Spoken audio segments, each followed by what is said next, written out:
اللهم صل على محمد وآل محمد. A'udhu billahi minash shaitanir rajim. Bismillahir rahmanir rahim. En el nombre de Dios, el clemente, el misericordioso, la paz de Dios sea con todos sus profetas, desde Adán hasta Muhammad, salawatullah wa salamu alayhim ajma'in. Hoy comenzaremos a hablar acerca de las leyes prácticas en el Islam. Si recuerdan, en una clase habíamos dicho que luego de la creencia y la fe, la segunda dimensión del Islam es la dimensión práctica. Y que el Islam, además de guiar al hombre en su pensamiento y en sus convicciones, en lo que llamamos su cosmovisión, en su creencia, en su doctrina, también lo guía en su comportamiento y en su conducta, y lo guía hacia la perfección y hacia una conducta que lleva al ser humano al encuentro con Dios, hacia la plenitud, hacia la felicidad, y lo hace obviamente a través de un corpus legal, una serie de normas muy claras. Y si recuerdan, algún día habíamos hablado de las 5 dimensiones de la acción, o los 5 tipos de la acción: las acciones prohibidas, las permitidas, las preferibles, las desaconsejables y las obligatorias. Hoy hablaremos un poco sobre esto que llamamos las leyes prácticas y que en árabe se conoce como la Sharia. Hay que dejar en claro que el concepto de religión en el Islam, del cual hablaremos en algún momento, lo que llamamos din, no solamente está supeditado a la relación del ser humano con Dios, no solamente está supeditado al campo moral y ético, no solamente se limita a la dimensión espiritual del hombre, sino que lo que conocemos como religión en el Islam tiene que ver con una serie de enseñanzas que abarcan todas las dimensiones del ser humano. Y quizá acá haya una distinción entre la ley práctica en el Islam, las normas del Islam, la Sharia islámica y las demás normas de otras religiones. Muchas veces lo que entendemos por normas prácticas en otras religiones suelen ser una serie de enseñanzas éticas y morales limitadas únicamente a la dimensión espiritual del hombre, a la relación del hombre con Dios, a lo que muchos llaman el rito o el ritual. A diferencia de otras religiones, en el Islam lo que llamamos Sharia es una ley que va a abarcar toda la vida del ser humano desde que nace hasta que muere, y no solo en su dimensión individual, sino también en su dimensión familiar y en su dimensión social. No solo va a tener en cuenta la relación del hombre con Dios, sino también la relación del hombre consigo mismo, la relación del hombre con el universo, la relación del hombre con la realidad, con la verdad, con las distintas corrientes de pensamiento, la relación del hombre con los semejantes, la relación del hombre con sus allegados, con sus cercanos, con sus vecinos, la relación del hombre con sus amigos, con sus amistades, con los enemigos, la relación del hombre con los animales y la naturaleza. Es decir,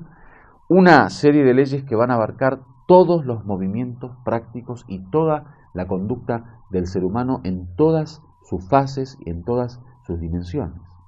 Por eso en la Sharia islámica o en la ley del Islam tenemos normas que van desde cómo rezar, ayunar, peregrinar y suplicar a Dios, hasta cuestiones que tienen que ver la forma de gobernar una sociedad, la forma de establecer una justicia social para una sociedad.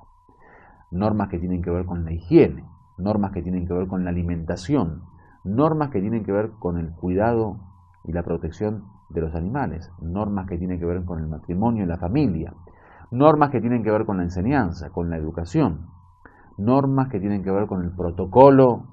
de la vida en el dormir, en el comer, en el beber. Cuestiones que tienen que ver con la adoración y la devoción, de cómo rezar, de cómo purificarnos, las cosas puras, las cosas impuras, cosas que tienen que ver con los alimentos permitidos y los alimentos no permitidos, por qué algunas cuestiones se pueden comer, otras no se pueden comer, por qué algunas bebidas se pueden beber, otras no se pueden beber, por qué algunas cosas son preferibles hacerlas, por qué son desaconsejables hacerlas, por qué Dios prohíbe algunas cosas, por qué Dios hace obligatorias otras cosas. Cuestiones que tienen que ver con la educación escolar, con la educación terciaria, cuestiones que tienen que ver con los medios de comunicación, cuestiones que tienen que ver con lo militar, con la defensa de un pueblo, con la ocupación a una tierra islámica que debe ser liberada, con la resistencia, cuestiones que tienen que ver con la economía y la banca, cuestiones que tienen que ver con el desarrollo científico, el rol de la ciencia en el Islam, la relación entre la ciencia y el desarrollo humano, cuestiones que tienen que ver con la tecnología. Hoy en día en la Sharia tenemos leyes que hasta nos especifican si la clonación está permitida o no en el Islam. Leyes que nos especifica, por ejemplo, si el cambio de sexo se permite en el Islam o no. Cuestiones que tienen que ver con la bisexualidad, con la homosexualidad, cuestiones que tienen que ver con la relación sexual, detalles sobre cómo debe ser la relación en pareja, detalles de cómo debe construirse una casa, si la casa pequeña es mejor, si la casa grande es mejor, detalles que tienen que ver con la forma de transporte, detalles que tienen que ver con el estilo en que el profeta, por ejemplo, agarraba la comida, si lo comía con utensilios, si lo comía, por ejemplo, con la mano, si se puede beber antes de comer, después de comer, durante la comida. Es decir, la Sharia es una ley abarcadora de todas las dimensiones del ser humano y podríamos decir que no existe en el Islam un vacío en materia de ley. Cualquier acción que el ser humano quiera de alguna forma desarrollar, tiene en la Sharia islámica su ley específica. Por lo tanto, el hombre, islámicamente hablando, se siente guiado en todo sentido. No hay un espacio en donde uno pueda decir que en tal comportamiento o en tal conducta Dios no me ha guiado. Dios me ha dejado libre para que yo decida actuar de la forma en que sea. No es así. Y a eso es lo que llamamos justamente Islam. Cuando dijimos que el Islam tiene que ver con el sometimiento significa justamente someternos primero a esta creencia de la existencia de Dios, someternos a su gobierno, a su soberanía, a su orden y someternos en materia de obediencia. Nos sometemos a una ley que Dios propuso para guiar al hombre. Obviamente con respecto a las leyes no son imposiciones. El Corán dice que no existe imposición en materia de religión, en el sentido que uno libremente adora a Dios y libremente decide obedecer a Dios. O sea, de hecho es el hombre libre el que desea de alguna forma llegar a la perfección y es el hombre libre el que a través de su fe y su comportamiento quiere lograr el encuentro con Dios. Por lo tanto, aquel que obedece a Dios lo hace libremente. Y la Sharia viene justamente para guiar a ese hombre libre que desea, a través del cumplimiento de la ley y de la norma, lograr su objetivo de perfeccionamiento humano. Entonces la Sharia es esa ley que Dios propone para que todo ser humano pueda actuar conforme a ella y a través de ese camino, que es justamente la palabra Sharia, tiene que ver con ese camino que lleva a Dios, ese camino que de alguna forma guía al hombre y lo hace un ser perfecto cuando la obedece y cuando cumple con ella.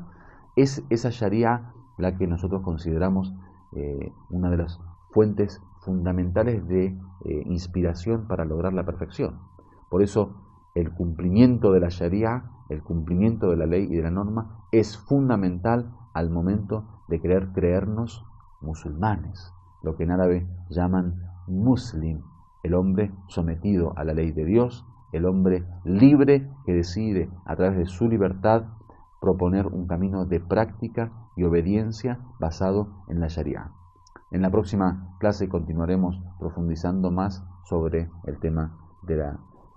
religión islámica y lo que viene acerca de la ley, la moral, la ética y muchos otros temas que continuaremos en esta cadena de lecciones islámicas. Muchísimas gracias y que Dios los bendiga.